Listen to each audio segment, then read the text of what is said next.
Captain Todd Olson. Sorry. You see what you did to me? Deputy Chief Todd Olson, Stonington Police Department. Awesome. Walk us through just the course of events here today.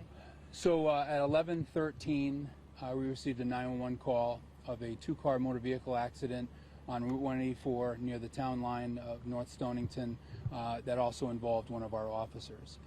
One of our officers, actually a sergeant, was working a road detail on his day off with a line crew working, putting new cable up on the light poles, and a vehicle traveling east on 184 struck our cruiser, and unfortunately the cruiser ended up striking our sergeant that was outside of the cruiser at the time. He has been transported to Rhode Island Hospital by Lifestar, and the operator of the other vehicle has been transported by ambulance to New London L&M. Chief, it's obviously hits close to, Deputy Chief, it hits close to home when something like this happens. Tell me what it feels like for you and your team right now working the scene, knowing one of your own's involved. Sure, it's very concerning. We're very concerned about our sergeant. We want to make sure that he's getting the best treatment, and making sure that all the other officers as well are being taken care of. It's a concerning thing throughout the entire department, throughout law enforcement in this entire area. So we just want to make sure that first of all our officers being cared for, and we'll have a speedy recovery, and all our other officers are being taken care of as well. What can you tell us about his condition, Deputy Chief? We don't know at this point. Obviously, it was serious enough to transport him by Lifestar, but you know, we're hoping that he'll get the best care at Rhode Island Hospital. And are you able to share whether or not he was alert and conscious, or if you're just not able to get into those details at this time? He was conscious and alert at the time, yes. What about the surgeon himself? How long he's been with the department, things like that?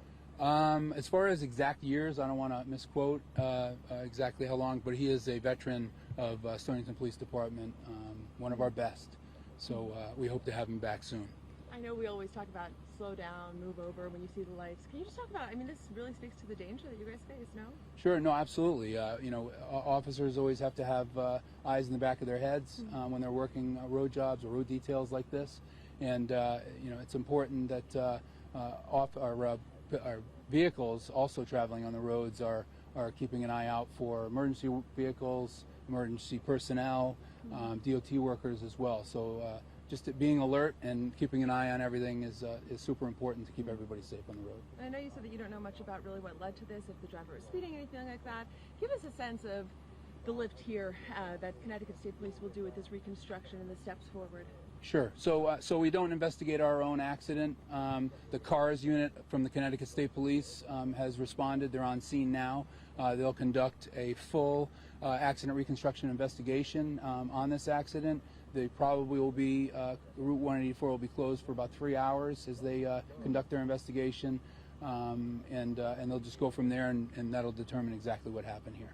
Can you tell us just the quick backstory as to what the officer was working on? You said a line crew. Was it something that happened over the weekend, or just some routine repairs? It's routine replacement of specific lines. I'm not sure if they're fiber or what they're putting up there, but it is a line crew that they were working with. And was he the only officer, the only sergeant, you know, here on scene? He was, yes.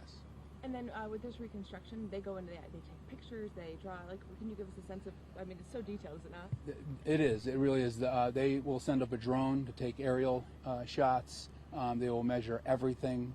They will read the computers in the cars. They do everything from, you know, beginning to end.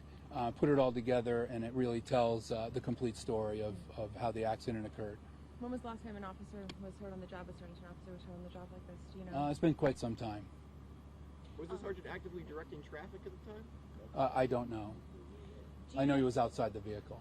Is there any message that you want to the community in terms of getting around this over the next few hours while this is closed? Yeah, no, it's always a great thing when media can put out and social media can put out to keep people away from the area. Just seek alternate routes. You know, the road's going to be closed for, like I said, about 3 hours, if not a little longer. And you know, there's easy ways around. You know, there's crossroads that people can take. Obviously, we'll let people through if they live within our crime scenes. Okay, I think Any message in general to the community, just knowing that 2 people at least are seriously injured here? No, we've had many people contact us with support and prayers, and we certainly appreciate that. Everybody keeping us and the officer and sergeant in their prayers. It all makes a big difference. So thank you so much. And I don't know if I missed this before we arrived, but are you identifying the sergeant at this time? We are not. Okay, thank you. Great. Thank you so much. We really appreciate it. All right. Thanks for your time Thank you. today. You're welcome.